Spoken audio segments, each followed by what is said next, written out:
Angel here, babyearpiercing.com. Just having a conversation in regards to general ear piercing jewelry, one of the styles used here at babyearpiercing.com. So we're going to discuss the integrity of the piercing. Maybe you had an issue with your jewelry.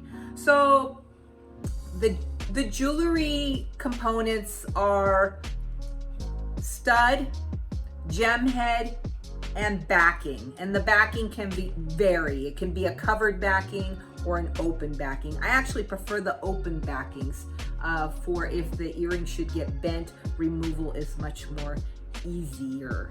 There is a notch inscribed on the back of the post, and that is absolutely where the backing must remain. If the backing is pushed on too tight, there is a danger of the backing of the stud being exposed. It's kind of pokey, and the ear cannot be cleaned properly. Buildup can occur, and embedding can occur of the earring, and enlargement of the ear lobe or cartilage tissue. So the earring backing must be on the notch inscribed of the post. The earring backing cannot be put on too loose. So there cannot be a malfunction, say, of the backing not being put on, okay? It can't be too loose. It can be put on too tight, but then again, we would see that pokey tip exposed. For the conclusion of every service that these are being used, the backing is checked, it is put on the notch inscribed of the post, and that's how it is. We check to make sure that it is secure. The conclusion of the procedural service includes that I check to make sure that the back is on the notch inscribed of the post. So the front of the jewelry is grasped, the head, the stone, the gemstone, the ball stud, and the back is checked to make sure it is on securely and not too tight, and it is on the notch inscribed of the post. This is how every service procedure is concluded. So that leads us to, there's some information in your aftercare sheet. It tells you what to do if you have had loss or your earring comes out, what to do. Please, if you have an issue with loss of an earring, refer to your aftercare procedural guide. An earring, unless the backing has suffered damages, generally does not just fall out of the ear. It can be hit, bumped, pulled, shirts on and off of the head, seat belts, rough housing, itched out, okay? So if you have an incident of removal, please alert me on how you think that the removal may have occurred, so we can try to prevent that from occurring over and over.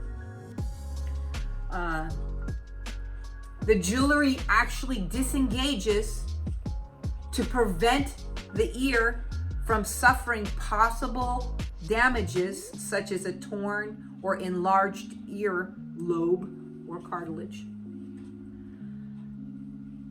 Threaded jewelry could be an option, but safety is very important. If there's an issue of something being rough with the piercing, we actually want the jewelry to disengage once again, rather than it suffering a tear, a pull, because the jewelry could not disengage. If you have an incident of loss, whether it's the whole entire earring or just the backing, it's great to build up your collection of jewelry and have spares on hand, especially with small children. There are inexpensive spares available. Earring backings are available in most jewelry. Is available through curbside pickup and prepay and mail. But you can text your situation. Though, if loss occurs and the piercing is new, say less than 6 to 8 weeks, under 1 year old, something needs to be put in immediately, because the piercing can begin to shrink and act closed. So if you think that you're having an issue with that or you need advice, please don't hesitate to reach out and connect, and we'll see what our options are for that particular time. I hope you find this information helpful. AngelBabyEarPiercing.com, standing up for the jewelry.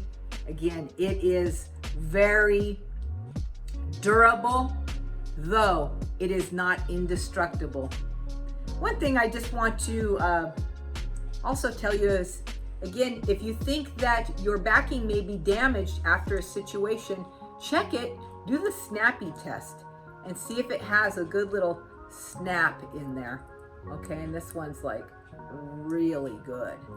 Okay, so you can kind of check your jewelry. If it's not so snappy after an incident of loss, go ahead and replace that backing. Very important.